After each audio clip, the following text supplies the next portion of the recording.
Me llamo Alba Morales y tengo 64 años. Estaba de rodillas en el jardín trasero de mi casa, con las manos llenas de tierra, acomodando con cuidado las raíces de mis azucenas tardías en la tierra fértil de mi pequeño rincón en Puerto Vallarta. A mi edad, ya me había acostumbrado al ritmo tranquilo de mis mañanas, el café humeando en la mesita, la brisa suave que llegaba desde la bahía de Banderas y el zumbido constante del aspersor, regando las rosas que he cuidado por décadas. Este era mi refugio, un pedacito de orden en un mundo que se volvía cada vez más impredecible. El crujido de las llantas en la entrada rompió la calma, fuerte e insistente. Levanté la cabeza de golpe. El SUV de Javier, familiar, seguro. Pero algo no estaba bien. La puerta del coche se cerró con una fuerza inusual. El motor gruñó un poco más de lo normal. Me limpié las manos en el delantal y entrecerré los ojos hacia la reja principal. Sofía salió primero, arrastrando una maleta con rueditas, sus tacones resonando en el pavimento como un metrónomo marcando tensión. Detrás de ella, Javier apareció, con la chaqueta colgando descuidadamente de un hombro, el cabello desordenado y el rostro pálido. Ninguno me miró a los ojos. Ambos se movían con la rigidez de quienes cargan algo más que equipaje. «Mamá», dijo Javier, con la voz tensa, casi forzada. «Necesitamos hablar». Me puse de pie, sacudiéndome la tierra de las rodillas, sintiendo un nudo en el pecho. Había un peso en su tono que no había escuchado en años. Tomé aire para calmarme, fingiendo una serenidad que no sentía del todo. «¿Todo bien?», pregunté, acercándome, con las manos aún frías por la tierra. La mirada de Sofía recorrió el jardín, la casa, las flores, como si estuviera evaluando todo con un propósito propio. No respondió de inmediato. Javier se movió incómodo detrás de ella, mirándome un instante antes de bajar la vista al suelo. Hice un gesto hacia el porche. «Pasen. Vamos a sentarnos y platicar». Me siguieron, el sonido de sus pasos resonando fuerte en el silencio de la mañana. No podía quitarme la sensación de que algo en mi mundo, tan cuidadosamente construido, acababa de tambalearse. Javier suspiró y se recargó en el brazo de la silla de mimbre que tengo junto a la ventana. Sofía se quedó de pie, con los hombros rectos y el rostro inescrutable. Serví una taza de café y la puse en la mesa con cuidado, preparándome para lo que ya sentía que venía. Los tacones de Sofía repiquetearon en el suelo de mi sala mientras cambiaba el peso de un pie al otro, sus ojos escaneando los muebles familiares como si los viera por primera vez. Javier se hundió en el sillón junto a la ventana, con las manos entrelazadas. En silencio, me serví otra taza de café, intentando calmar el nudo que se formaba en mi estómago. «Bueno», empezó Sofía, con un tono casual, casi alegre. «Hicimos algo grande». Javier la miró, esperando, pero yo ya sentía un escalofrío. «¿Algo grande?», pregunté, dejando la taza en la mesa, forzando mi voz a mantenerse firme. «Vendimos la casa», dijo Sofía, como si anunciara un plan de vacaciones en lugar de desmantelar una vida llena de recuerdos. Mi pecho se apretó. «¿Cuál casa?», pregunté lentamente, aunque la respuesta ya flotaba en mi mente como una nube de humo. «La de la Avenida del Sol», dijo Javier en voz baja, apenas audible. «Nuestra casa». Lo miré fijamente. Luego a Sofía, buscando alguna grieta en la fachada de calma que ella proyectaba. «La casa que compramos juntos, donde puse mis ahorros para el enganche. Los fines de semana que pasé ayudándolos a remodelar, plantando jardines que Sofía nunca valoró. Y ahora ya no estaba». «¿Por cuánto?», pregunté, con un temblor que traicionaba mi intento de compostura.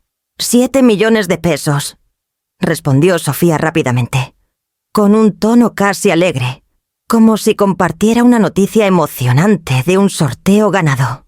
Sentí mi corazón latir con fuerza. 7 millones de pesos. Dinero que había costado años de trabajo. Ahorrado con cuidado durante décadas. Ahora gastado sin pensar en el futuro. Busqué en el rostro de Javier algún rastro de remordimiento. Alguna señal de que entendía la magnitud de esta traición. Pero sus hombros estaban tensos. Su mirada baja. ¿Y dónde piensan vivir ahora?, pregunté, manteniendo el tono medido. Aunque cada palabra sabía amarga, Sofía sonrió ligeramente. Pensamos que podríamos quedarnos aquí por un tiempo. Solo hasta que nos pongamos de pie otra vez. Parpadeé. Mi sala. El lugar donde había imaginado mañanas tranquilas de retiro. El pequeño espacio de paz que había creado para mí. De repente se sentía invadido. Su equipaje. La seguridad despreocupada de Sofía. La ausencia de culpa. Todo me presionaba como una tormenta. Javier se movió en su silla. Abrió la boca y la cerró de nuevo. Me di cuenta de que esto no era un error pasajero. Era una decisión, y la decisión que habían tomado me había arrastrado a un caos para el que no estaba preparada. Puse mi taza de café en la mesa con un tintineo deliberado, intentando calmar el calor que subía por mi pecho. 7 millones de pesos, dije lentamente, dejando que las palabras se asentaran. ¿Y ahora espera mudarse aquí? A mi casa. Sofía cambió el peso de un pie al otro, pero no ofreció disculpas, solo una leve sonrisa, como si la audacia de su petición fuera completamente razonable. Javier me miró, con los ojos bajos, las manos retorciéndose en su regazo. «Mamá, solo necesitamos un lugar mientras nos recuperamos», dijo en voz baja. Sentí la incredulidad transformarse en enojo. ¿Recuperarse? Con 7 millones de pesos ya gastados. ¿Gastaron todo y vienen aquí? Javier abrió la boca, pero la cerró de nuevo, incapaz de encontrar palabras que justificaran lo que habían hecho. Me giré hacia él con brusquedad. Javier, ¿cuándo dejaste de pensar? ¿Cuándo permitiste que ella tomara decisiones por los dos sin pensar en las consecuencias? Él se estremeció. Un destello de culpa cruzó su rostro. «Mamá, yo pensé que podríamos». No lo interrumpí. Mi voz más firme de lo que esperaba. «Pensaste. Eso no es suficiente.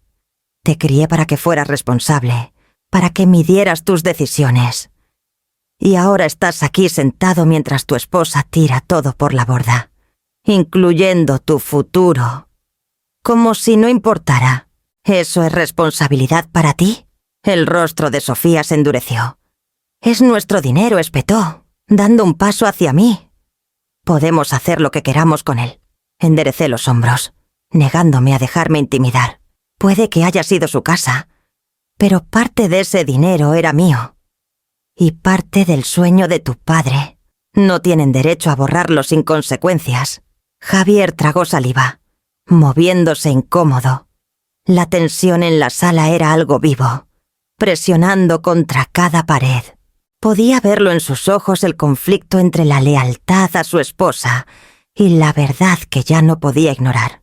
El silencio se prolongó un momento, cargado de verdades no dichas, y supe que esta confrontación apenas comenzaba. La tensión en mi sala se había vuelto insoportable. El rostro de Sofía estaba rígido de indignación, sus manos apretadas a los costados, mientras Javier permanecía congelado en su silla, con los ojos yendo de una y otra, como si esperara que la tormenta pasara sin atraparlo. «No entiendo por qué haces tanto drama», dijo Sofía con brusquedad. «Es dinero. Ya no está. Tenemos planes». «¿Y tú?» «Planes», la interrumpí, con la voz subiendo, temblando de indignación. «Planes que incluyen mudarse a mi casa después de gastarse cada centavo de la venta. No pueden arrastrarme a su desorden». Sus ojos se entrecerraron, y por un momento vi ese brillo frío y calculador que siempre había temido. «Eres imposible», siseó. «Piensas que puedes controlarlo todo. Crees que eres mejor que nosotros. Di un paso hacia ella. Con las manos levantadas, intentando mantener la compostura aunque mi pecho se sentía apretado, mi pulso acelerado. He terminado de ver cómo tiran la responsabilidad por la ventana. Esto se acaba ahora. La compostura de Sofía se rompió, antes de que pudiera reaccionar. Su mano golpeó mi mejilla con un chasquido seco e inconfundible. El sonido retumbó en la casa silenciosa como un disparo. Retrocedí, llevándome una mano al rostro por instinto. El shock y la humillación me golpearon como olas.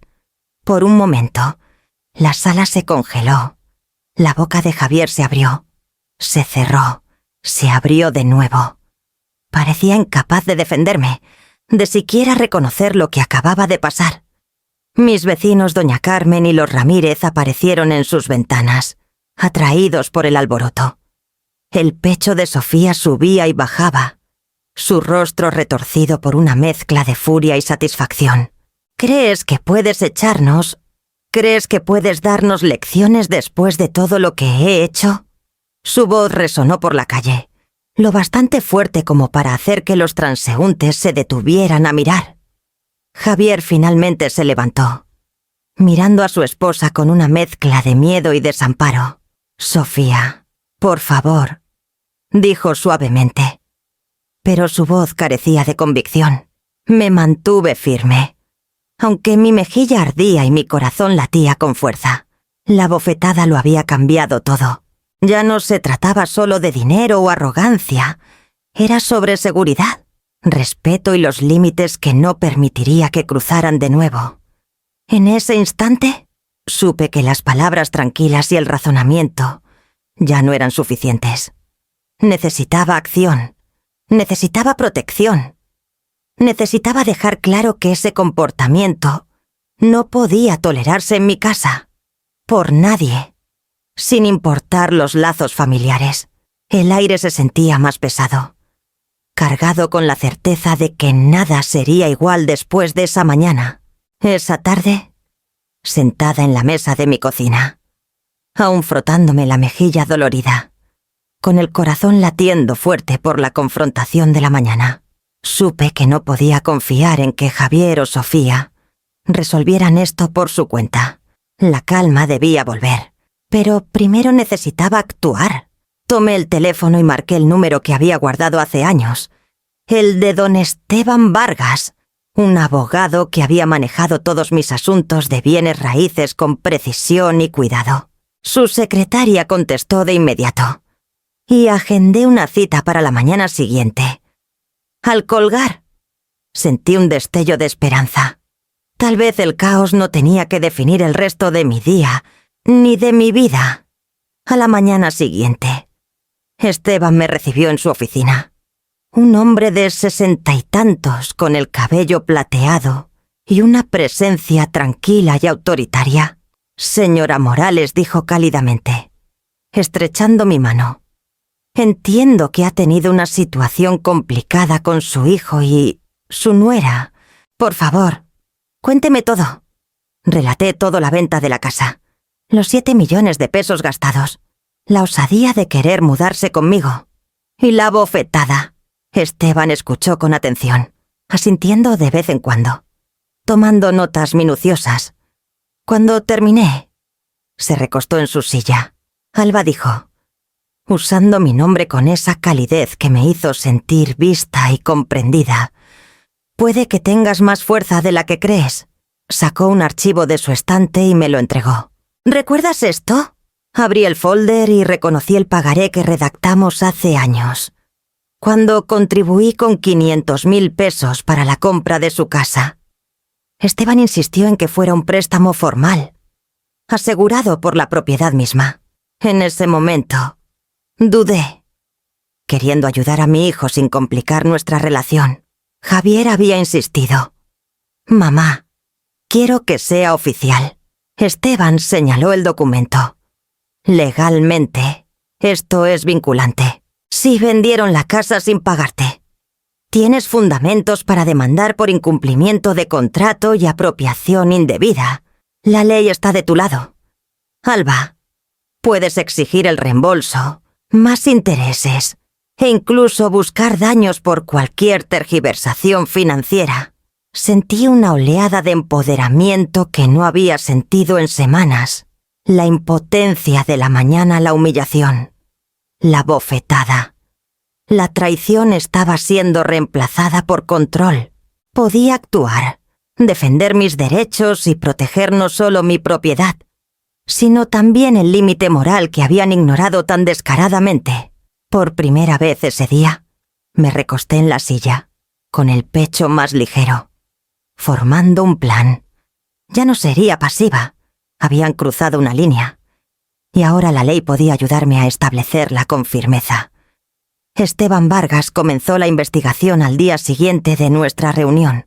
Desde mi pequeña cocina, lo escuché explicar el proceso, detallando cómo una revisión forense de registros bancarios, estados de tarjetas de crédito y archivos comerciales podía revelar a dónde había ido cada centavo de los 7 millones de pesos. Sentía una mezcla de aprensión y una anticipación sombría. Este era el momento en que la imprudencia de Sofía quedaría al descubierto. En una semana, las pruebas comenzaron a llegar. Cada transacción con tarjeta de crédito, cada compra de joyas, cada visita al spa, incluso el extravagante fin de semana en Cancún con su hermana, estaban documentados con precisión. Apenas podía creer lo que veía. Los números saltaban ante mí: 500.000 pesos en bolsos de diseñador, 300.000 en un solo retiro de spa, más de 400.000 en vuelos y hoteles. Y eso era solo el comienzo. Esteban frunció el ceño mientras ponía una pila de papeles frente a mí. Alba también invirtió 3 millones de pesos en una boutique que dice que será un éxito. No hay licencia comercial, ni local, ni evidencia de que sea más que una forma de canalizar fondos a su amiga. Tragué saliva con fuerza. Cada instinto que tenía sobre las tendencias manipuladoras de Sofía, la forma en que siempre ponía a Javier entre nosotras, la presión sutil para justificar su comportamiento irresponsable. Todo encajaba ahora como un rompecabezas. No era solo un gasto imprudente, era un patrón, cálculo, un desprecio por la ley y la decencia, una eliminación sistemática de la responsabilidad. Javier estaba sentado a mi lado, mirando las páginas con la cabeza gacha. Puse una mano en su brazo. ¿Lo ves ahora?, pregunté suavemente. Su voz apenas se escuchó.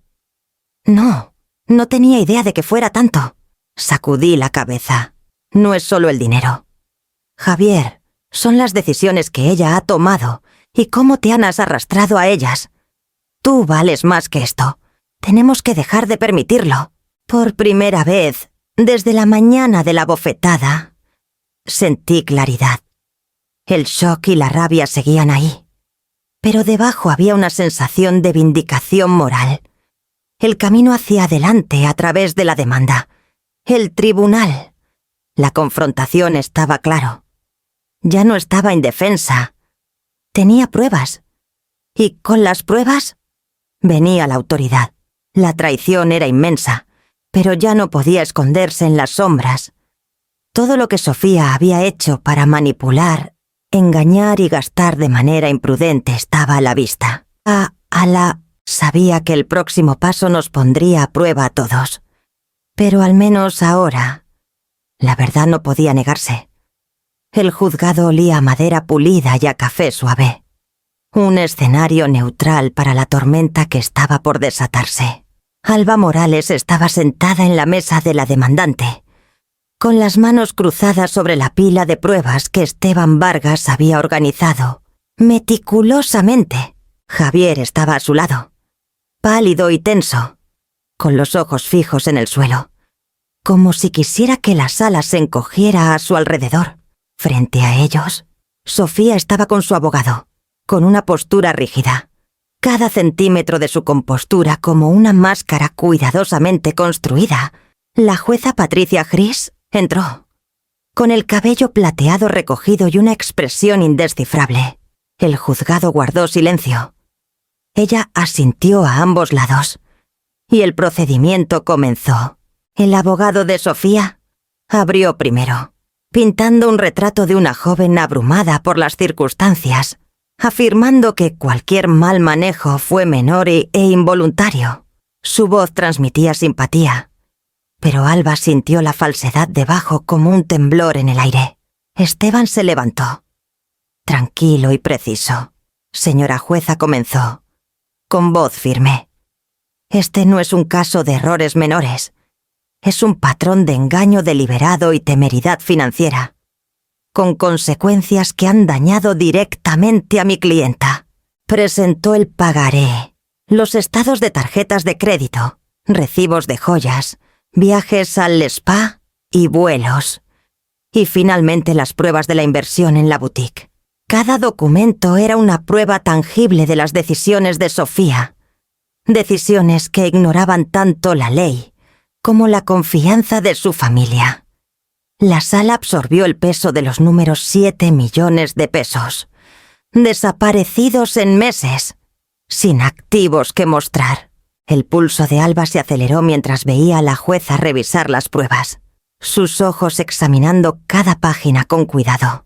La máscara de Sofía se rompió una vez, con un suspiro tenso, un destello de algo como miedo, pero rápidamente se recompuso. Javier se movió incómodo, con la culpa y la vergüenza marcadas en cada línea de su rostro. Siguieron los testimonios vecinos confirmando la mañana de la bofetada, Esteban corroborando el rastro financiero, y finalmente, Javier relatando a regañadientes la secuencia de eventos. Cada declaración apretaba la soga alrededor de la narrativa de Sofía. Sus intentos de justificarse se desmoronaban bajo el peso de la verdad. Horas después, el juzgado contuvo el aliento cuando la jueza Gris se inclinó hacia adelante. Señora Sofía Morales dijo, con voz clara y autoritaria, usted ha utilizado fondos de manera indebida a sabiendas. No ha cumplido con devolver un préstamo legalmente vinculante y ha incurrido en un comportamiento que ha causado daño a su familia. Se le ordena pagar la cantidad total de 750.000 pesos, incluyendo principal, intereses y honorarios legales, dentro de los próximos 30 días. De no cumplir, se procederá al embargo de salarios y bienes. Además, la Fiscalía revisará este caso para posibles cargos por fraude. Un silencio atónito llenó la sala. El rostro de Sofía perdió color. Su abogado escribía frenéticamente, pero Alba sintió un alivio que no sabía que necesitaba. Años de traición, humillación y desprecio temerario finalmente enfrentaban consecuencias. Javier tomó su mano, apretándola, con los ojos brillando de alivio. Para Alba, la validación fue profunda. No solo financiera, sino moral. Su paciencia, su documentación y su postura firme habían sido reivindicadas. La tormenta de engaño había encontrado su contraparte. Y por primera vez en semanas, sintió un sentido cauteloso de justicia. Habían pasado meses desde el veredicto en el juzgado, pero la tensión que había marcado mi vida aún rondaba en los rincones de mi mente. Alba Morales, de 64 años. Había pasado años construyendo una vida de orden y calma, y ahora era momento de recuperarla por completo. Vendí la casa en la Avenida del Sol, un lugar lleno de recuerdos de celebraciones familiares y mañanas tranquilas con Javier de niño, y encontré un hogar más pequeño en un barrio tranquilo de Puerto Vallarta. La nueva casa era modesta, 2 recámaras, una cocina llena de luz, un jardincito, pero era mía, completamente y sin discusión. Pasé la primera mañana desempacando cajas, colocando mis tazas de té favoritas en el gabinete, ordenando fotos de rosas y atardeceres, y sintiendo cómo un peso se levantaba con cada movimiento cuidadoso. La casa no era solo un edificio, era una declaración de que los límites importaban. de que el respeto no podía negociarse. Javier me hablaba 2 veces al mes, visitándome desde su departamento, donde había encontrado un trabajo estable y amigos que lo animaban a tomar responsabilidad. Cada llamada me recordaba que, a pesar del caos que Sofía causó, él seguía siendo el hijo que crié el niño, que se metía en mi cama durante las tormentas. Ahora un hombre aprendiendo las consecuencias de las decisiones en las que había sido cómplice. Se disculpaba en pequeños gestos sinceros y yo ofrecía perdón con cuidado, sabiendo que las lecciones se recuerdan mejor cuando se ganan. Pasaba las tardes cuidando mi nuevo jardín, con las flores de color naranja del desierto, atrapando la luz del sol mientras las podaba. Regaba y nutría. Cada pétalo era un recordatorio de que el crecimiento puede seguir al trauma, de que la paciencia y el cuidado dan belleza. Las noches eran para libros y reflexión tranquila, tomando té mientras escuchaba el murmullo distante de la ciudad acomodándose en la noche. Me di cuenta de que habían aprendido más que solo los límites de la lealtad familiar. Descubrí la fuerza de mantenerme firme, la importancia de los límites legales y morales, y la paz que viene de protegerse a uno mismo. Alba Morales había sobrevivido a la manipulación, la traición y la agresión, y salió empoderada, en control y en paz con sus decisiones. El sol se hundió bajo el horizonte, bañando el jardín con una luz cálida, y finalmente lo sentí. La vida podía ser tranquila otra vez. Mis raíces estaban firmemente plantadas en un nuevo suelo, y por primera vez en años pude respirar profundo, sabiendo que había recuperado tanto mi hogar como mi autonomía.